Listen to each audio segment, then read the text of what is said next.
Welcome to commerce spread the CS. आज के इस वीडियो में हम डिस्कस करने वाले हैं अकाउंटिंग फॉर मैनेजरियल डिसीजन के आंसर की को, जो आपका एमकॉम सेकेंड ईयर का पेपर हुआ था। सबसे पहला आपका क्वेश्चन है, मैनेजमेंट अकाउंटिंग डील्स विद, प्रबंधकीय लेखांकन किससे संबंध रखता है? गुणात्मक से, मात्रात्मक सूचनाओं से, या ए और बी दोनों से? तो गुणात्मक और मात्रात्मक दोनों सूचनाएं इसके अंतर्गत रहती हैं। नेक्स्ट है क्वेश्चन नंबर 2 आपका, मैनेजमेंट अकाउंटेंसी इज फ्रेमवर्क, प्रबंधकीय लेखाविधि किसके लिए एक ढांचा है? तो ये निर्णयन के लिए एक ढांचा है, option number C. Question number 3 है आपका, the cost can be classified as, लागतों को किस प्रकार वर्गीकृत किया जा सकता है? तो मटेरियल हो गया, श्रम और आपका ऊपरी व्यय, तीनों ये होता है, ऑल ऑफ द एबव होगा इसका आंसर। क्वेश्चन नंबर 4 है आपका, an example of fixed cost is, स्थिर लागत का उदाहरण क्या है? प्रत्यक्ष सामग्री, प्रत्यक्ष श्रम, बिक्री प्रबंध का वेतन और प्रभारित व्यय। तो ये इसका आंसर होगा सैलरी। जैसे अगर यहीं पे कमीशन दिया रहता, बोनस दिया रहता, तो वो आपका वेरिएबल कॉस्ट में आता है, लेकिन सैलरी फिक्स होती है, तो ऑप्शन नंबर सी इसका आंसर होगा।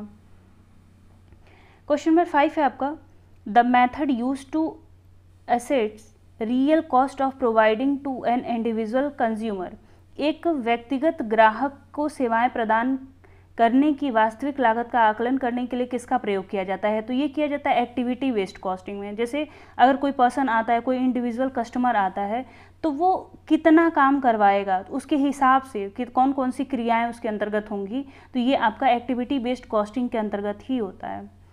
नेक्स्ट है आपका question number 6, in marginal costing product cost is, वस्तु की लागत क्या होती है सीमांत लागत में? तो ये होता है आपका prime cost plus variable cost. Question number 7 है आपका, which of the following is wrong, ये आपके 4 फॉर्मूले दिए गए हैं पीवी रेशियो का, और उसमें पूछा है कि कौन सा रॉन्ग है। तो C divided by S multiplied by 100 ये सही होता है। अब इस C को हम लोग किस तरीके से लिख सकते हैं? S माइनस V भी लिख सकते हैं, और आपको पता होगा कि जब ब्रेक इवन पॉइंट हम लोग निकालते हैं तो वहाँ पर contribution is equal to fix cost होता है, यानी कि ये फार्मूला और ये फार्मूला, ये तीनों सही हैं। ऑप्शन नंबर बी इसका होगा, क्योंकि F प्लस V का मतलब आपका कंट्रीब्यूशन तो होगा नहीं, तो वो अलग हो जाएगा अमाउंट, इसलिए यहाँ पर ये ऑप्शन नंबर बी होगा, रॉन्ग पूछा था। Total cost divided by selling price वो हो जाएगा। नेक्स्ट है आपका question number 8, period cost means variable cost, total cost, fixed cost या प्राइम कॉस्ट? तो अवधि लागत क्या होती है? स्थिर लागत को ही कहा जाता है।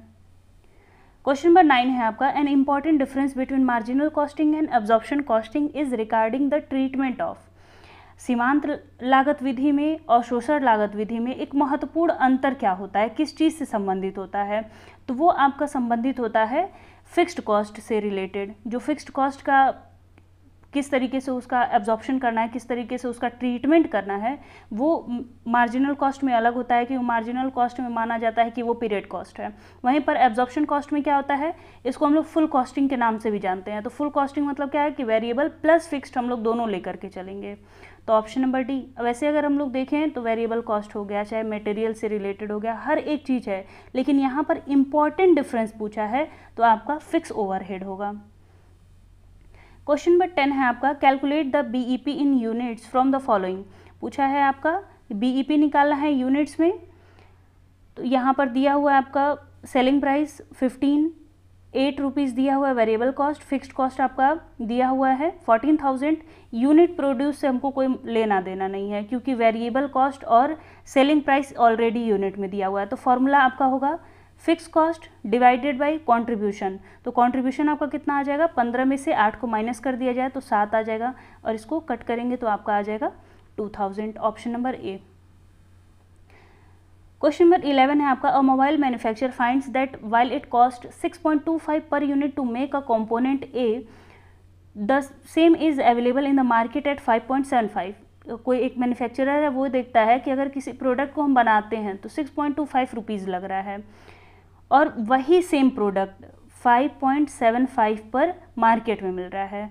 तो आपको बोला है कि आप कौन सा डिसीजन लेंगे, मेक का डिसीजन लेंगे, बाई का डिसीजन लेंगे, या फिर क्या होगा? उसके आगे भी है कंटिन्यूस सप्लाई आपको मिल जाएगी, उसके साथ साथ है कि ये जो कॉस्ट है वो किस तरीके से डिवाइड किया गया है। तो देखिए, मेक और बाई का जो डिसीजन लिया जाता है वो दो चीज़ के बेस पे लिया जाता है, सेलिंग प्राइस और उसके साथ साथ वेरिएबल कॉस्ट, क्योंकि जो फिक्स कॉस्ट होता है वो ऑलवेज फिक्स रहेगा, चाहे आप प्रोडक्ट को बनाइए चाहे उसको मार्केट से खरीद करके लेके आइए। यहाँ पर क्या है, वेरिएबल कॉस्ट आपका कितना कितना लग रहा है, मटेरियल है आपका 2.75 का, लेबर है आपका 1.75 का, और अदर वेरिएबल एक्सपेंसेस दिए हुए हैं 0.25 के, ये सारे वेरिएबल कॉस्ट हैं।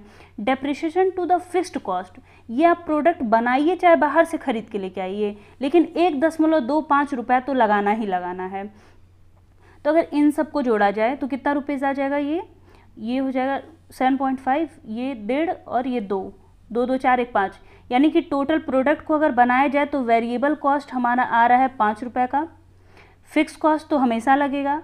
अब 5 रुपये का हमारा प्रोडक्ट बन रहा है हम लोगों से, और वहीं पर अगर मार्केट से ख़रीदने जाते हैं तो क्या होता है, वही चीज़ हमको मिल रहा है 5.75 से। अब ये तो मार्केट से ख़रीद के लेके आएंगे, प्लस ये जो 1.25 है वो भी हमको खर्च करना पड़ेगा, तो ये टोटल कितना हो जाएगा आपका 7 रुपीज़ हो जाएगा। तो आप 5 रुपये पे प्रोडक्ट को लेके चलेंगे कि 7 रुपये पे लेके चलेंगे, तो जाहिर सी बात है हम 5 पे लेके चलेंगे, और 5 कब लगेगा हमारा, जब हम सामान को बनाएंगे। तो ऑप्शन नंबर बी इसका आंसर होगा। क्वेश्चन नंबर 12 है आपका, BEP is a point at which, BEP समविच्छेद बिंदु कौन सा बिंदु होता है जहाँ पर टोटल रेवेन्यू टोटल कॉस्ट के बराबर होती है। तो अगर आपको ये फिगर याद रहा होगा, कुछ इस तरीके से बनता है, जहाँ पर ये आपका टोटल कॉस्ट होता है, टोटल रेवेन्यू होता है, ये बिंदु क्या होती है आपका बीईपी का पॉइंट होता है। तो टोटल रेवेन्यू टोटल कॉस्ट के बराबर है इस पॉइंट पर, ये करेक्ट है। Contribution margin is equal to total fixed cost, इसके पहले मैंने बताया था कि बीईपी के पॉइंट पर जो कंट्रीब्यूशन आता है और जो फिक्स कॉस्ट होता है दोनों एक दूसरे के बराबर होते हैं। There is no profit no loss, यानी कि ऑल ऑफ द अबव इसका आंसर होगा। क्वेश्चन नंबर 13 है आपका, master budget is a, master budget क्या होता है, तो जितने भी बजट बनाए जाते हैं उन सबका समरी होता है, option number A. Question number 14 है आपका, it is useful for cost control, cost control किसके लिए उपयोगी होता है, तो हमेशा जो शॉर्ट टर्म बजट बनाए जाते हैं वो कॉस्ट कंट्रोल के लिए सहायक होता है। क्वेश्चन नंबर 15 है आपका, controlling unit under budgetary control is department per unit of product all A and B both, तो ये ऑप्शन नंबर सी आपका होगा, डिपार्टमेंट से रिलेटेड हो गया, पर यूनिट प्रोडक्ट से रिलेटेड हो गया, दोनों पे बजटरी कंट्रोल करना वो रहता है। फिर है आपका question number 16, if fixed and variable cost at 60% capacity were 9,000 and 12,000 respectively, यानी कि कैपेसिटी हमारी 60% यूज की जा रही है, उस पर फिक्स्ड कॉस्ट 9,000 है और वेरिएबल कॉस्ट 12,000 है। तो पूछा है कि अगर वही कैपेसिटी 80% पे चली जाएगी तो क्या होगा। अब इसको सॉल्व करने के लिए आपको कुछ नहीं करना था, अगर 60% पे, एक चीज़ हमेशा हमें ध्यान में रखना चाहिए कि जब हम लोग कैपेसिटी की बात करेंगे तो हम फिक्स कॉस्ट को ध्यान में नहीं रखेंगे, फिक्स कॉस्ट हमारा फिक्स ही रहेगा जब तक हम लोग 100% कैपेसिटी पे ना पहुंच जाएं। जब हम लोग उससे आगे बढ़ेंगे तभी जाकर के फिक्स कॉस्ट का वो खर्चा बढ़ेगा, जब तक 100% पे नहीं पहुंचेंगे तब तक वो नहीं कुछ चेंज होगा। तो ये 9,000 तो हमारा फिक्स ही है, वो तो खर्च होना ही होना है। अब चेंज कहाँ पर होगा, हमारे 12,000 में चेंज होगा। तो अगर 60% पे 12,000 है तो 80% पे कितना होगा, क्या करना था आपको, 80% हमको चाहिए, 60% दिया हुआ है, जब इसको आप सॉल्व करेंगे तो ये कितना हो जाएगा, 2 हो जाएगा, यानी कि 16,000, और 9,000 का ये दिया हुआ है, 16 9 कितना होता है, 25 होता है, यानी कि ऑप्शन नंबर ए हो जाएगा 25,000। आई होप सॉल्यूशन आपको समझ में आया, बहुत ज़्यादा मैं फोकस नहीं कर रही हूँ सॉल्यूशन को सॉल्व कराने में, ऑप्शन नंबर ए होगा उसका आंसर। क्वेश्चन नंबर 17 है आपका,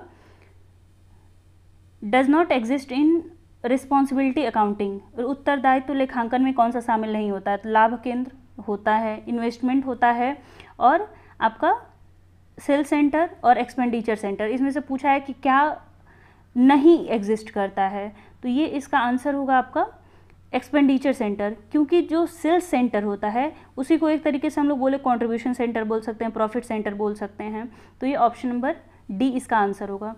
क्वेश्चन नंबर 18 है आपका, responsibility accounting is also known as, responsibility accounting को और किस नाम से जाना जाता है, तो प्रॉफिटेबिलिटी और एक्टिविटी, ये दोनों नाम इसके हैं, तो ऑप्शन नंबर डी होगा, both A and B, profitability and activity. Question number 19 है आपका, the difference between actual cost and standard cost is known as, actual cost और स्टैंडर्ड कॉस्ट में जो डिफरेंसेस आते हैं उनको हम लोग क्या कहते हैं, तो उसको हम लोग वेरिएंस बोलते हैं, विचरण हिंदी में। नेक्स्ट है आपका zero based budgeting was developed by. Zero based budgeting किसके द्वारा दिया गया था, तो वो जिमी कार्टर के द्वारा दिया गया था। यहाँ पे ऑप्शन नहीं दिया हुआ है, ऑप्शन नंबर डी होगा, none of this. Question number 21 है आपका labour rate variance is due to. श्रम दर विचलन किसके वजह से होता है, तो अगर ओवर टाइम करवाया जाएगा। ओवर टाइम कराने का मतलब क्या है कि हमको मजदूरी ज़्यादा देनी पड़ेगी। अगर हम लोग सोचे हुए थे कि 100 रुपये में काम निपटा देंगे और लेबर हमारा थोड़ा ज़्यादा काम कर दिया, उसको 20 रुपये हम लोग और ज़्यादा दे दिए, तो ये ओवर टाइम करने की वजह से ज़्यादा दिए हैं। तो 100 से वो 120 वो जो विचरण हुआ है वो ओवर टाइम करने की वजह से हुआ। बाकी ये पुअर कंडीशन हो गया, बाकी सारी चीज़ें वो किसी और चीज़ पे, एफिशिएंसी पे वो इम्पैक्ट डालती हैं। क्वेश्चन नंबर 22 है आपका सेल्स बजट इज। विक्रय बजट क्या होता है, तो विक्रय बजट एक तरीके का फंक्शनल बजट होता है, कार्यानुसार बजट। क्वेश्चन नंबर 23 है आपका which of the following is formula is used for calculating material mix variance. तो आपको कुछ नहीं याद करना था, RSQ याद कर लेना था, और एक ही जगह पे ये दिया हुआ था RSQ minus AQ, option number B में। क्वेश्चन नंबर 24 है आपका which is not synonym of material usage variance. Material usage variance का एक कोई विलोम नहीं, सॉरी पर्यायवाची नहीं है, पर्यायवाची नहीं है यहाँ पर पूछा है। तो जो रिवाइज्ड यूसेज वेरिएंस होता है वो नहीं होता है, क्वांटिटी वेरिएंस और एफिशिएंसी वेरिएंस ये यूजेज वेरिएंस के नाम होते हैं, उसके पर्यायवाची होते हैं, लेकिन रिवाइज्ड यूजेज वेरिएंस इसका नाम नहीं होता है। ऑप्शन नंबर ए इसका करेक्ट आंसर होगा। क्वेश्चन नंबर 25 है आपका cost driver can be classified into such as. लागत ड्राइवरों को दो भागों में वर्गीकृत किया जा सकता है, वो क्या क्या है, तो ये है आपका activity cost driver and resource cost driver, option number B. यानी कि कहाँ कहाँ पे संसाधनों का प्रयोग किया जा रहा है और कौन कौन सी एक्टिविटी व्यवसाय में की जा रही है, उसके हिसाब से ये बताया जाता है कि कहाँ लागत लग सकती है, चाहे कहाँ से लागत में वृद्धि होती है। क्वेश्चन नंबर 26 है आपका contribution margin centre is also known as. तो ये क्वेश्चन देख करके ही हो गया होगा, कंट्रीब्यूशन मतलब क्या होता है, जो हिंदी से ज़्यादा मत ध्यान दीजिएगा, दत्तांश वगैरह वो याद ही नहीं होता है, कंट्रीब्यूशन हो जाएगा, लाभ केंद्रित होता है। क्वेश्चन नंबर 27 है आपका cost variance does not include one. लागत विचरण में क्या शामिल नहीं होता है, तो ओवरहेड हो गया, लेबर हो गया और मटेरियल, ये तीनों कहीं ना कहीं लागत को प्रभावित करते हैं, लेकिन जो विक्रय है वो आपका इसके अंतर्गत इंक्लूड नहीं होता है। नेक्स्ट है आपका question number 28 formula to calculate margin of safety. MOS को कैलकुलेट करने के लिए क्या फॉर्मूला है, sales minus BEP, MOS profit divided by PV ratio both A and B, तो बोथ A एंड B है। जितना भी जो एक्चुअल सेल है BEP से जितना अधिक जाता है उसको हम लोग बोलते हैं MOS, और वहीं पर जो प्रॉफिट निकाला जाता है PV रेशियो के हेल्प से हम लोग जब पॉइंट निकालते तो उसको भी MOS बोला जाता है, तो ऑप्शन नंबर सी इसका करेक्ट आंसर है। क्वेश्चन नंबर 29 है आपका the difference between actual sales and break even sales. वही ऊपर वाला जो लिखा हुआ था आपका फॉर्मूला, इसको पूछा है कि वास्तविक बिक्री और सम विच्छेद बिंदु में जो डिफरेंस आता है उसको हम लोग क्या कहते हैं, उसको हम लोग बोलते हैं सुरक्षा सीमा। नेक्स्ट है आपका the use of management accounting is. प्रबंधकीय लेखांकन का प्रयोग कैसा है, तो ये ऐच्छिक होता है, आपको अगर करना है तो करिए, मैनेजमेंट को हेल्प करना है तो उससे आप करा सकते हैं। नेक्स्ट है question number 31 absorption costing is also known as. Absorption costing को किस नाम से जाना जाता है, तो फुल कॉस्टिंग हो गया, हिस्टोरिकल कॉस्टिंग हो गया, ट्रेडिशनल कॉस्टिंग, इन सभी नामों से जाना जाता है। Option number D all of the above. Question number 32 है आपका calculate contribution from the following data. Contribution आपको कैलकुलेट करना था, तो यहाँ पर सेल्स आपका दिया हुआ है 150,000 और 40% PV रेशियो है, तो उसका 40% आप निकालेंगे तुरंत आंसर आ जाएगा, तो ये हो जाएगा 15 चौका 60, यानी कि option number C 60,000। Question number 33 है आपका calculate MCV from the following information. आपको मटेरियल कॉस्ट वेरिएंस निकालना है, तो मटेरियल कॉस्ट वेरिएंस का फॉर्मूला क्या होता है, आपको स्टैंडर्ड में से एक्चुअल को माइनस कर देना है। तो जब आप कैलकुलेट करेंगे तो स्टैंडर्ड आपका आया था 400, वहीं पर एक्चुअल लग गया था, मैंने रफ पे कैलकुलेट कर लिया था पहले ही कि क्या आएगा आंसर और मैं डायरेक्ट आंसर बता दे रही हूँ। आप इन दोनों का मल्टीप्लाई करेंगे वो 400 हो गया। वहीं पर जब हम लोग एक्चुअल की बात करेंगे तो वो 576 हो गया था। तो वो जो 176 रुपया ज़्यादा लगा है वो क्या है? आपने सोचा था कम लगेगा लेकिन ज़्यादा लग गया, तो वो एक तरीके का एडवर्स होता है, मतलब बोल सकते हैं आप उल्टा प्रभाव पड़ा है, नेगेटिव इम्पैक्ट है। तो उसको हम लोग ये ऑप्शन नंबर बी होगा आपका 176 एडवर्स में आंसर आया है। वहीं पर अगर ये सेल्स से रिलेटेड रहता और हम लोगों ने ज़्यादा विक्रय कर लिया तो वो पॉजिटिव इम्पैक्ट रहता है। आपका क्वेश्चन नंबर 34 है, cash budget is a budget. Cash budget किस प्रकार का बजट होता है? तो जो रोकड़ होता है वो शॉर्ट टर्म असेट होता है, तो शॉर्ट टर्म बजट भी होगा। Option number A. Question number 35 है आपका, management accounting is useful for. Management accounting इसके लिए यूज़फुल होता है, तो जिसे आप मैनेजमेंट अकाउंटिंग पढ़ते होंगे कि किसके लिए यूज़फुल होता है, और वॉलेंट्री है कि ऑप्शनल है कि आपका क्या है? तो हमेशा ऑप्शनल होता है। क्यों होता है? क्योंकि इंटरनल पर्पस के लिए है, मैनेजमेंट को मन किया तो वो बनाएगा, नहीं मन किया तो नहीं बनाएगा। अगर उसको लगता है कि वो बिना मैनेजमेंट अकाउंटिंग के भी कर सकता है काम तो वो कर लेता है। ऑप्शन नंबर ए होगा, बाह्य पक्षकारों के लिए नहीं तैयार किया जाता है। बाह्य पक्षकारों के लिए फाइनेंशियल स्टेटमेंट तैयार किया जाता है। क्वेश्चन नंबर 36 है आपका, in break even chart Y axis represent. जो ब्रेक इवन एनालिसिस करते हैं हम लोग उस टाइम पे ये जो वाई एक्सिस होता है उस पर क्या प्रेजेंट किया जाता है? तो वहाँ पर आप लोगों ने 2-3 बार ये फिगर बनाया होगा, तो सेम फिगर पर आपका TR एंड TC बताया जाता है। तो रेवेन्यू भी आपका बताता है वही, और आपका सेल्स भी यही बताता है। तो ऑप्शन नंबर सी हो जाएगा, cost and sales in rupees. सिर्फ बिक्री की मात्रा को, सिर्फ कॉस्ट को नहीं बताता है। क्वेश्चन नंबर 37 है आपका, sales budget is, I think ये क्वेश्चन रिपीटेड था, ये हो जाएगा आपका functional budget, option number A. Question number 38 है आपका, स्टैंडर्ड कॉस्टिंग हेल्प्स इन।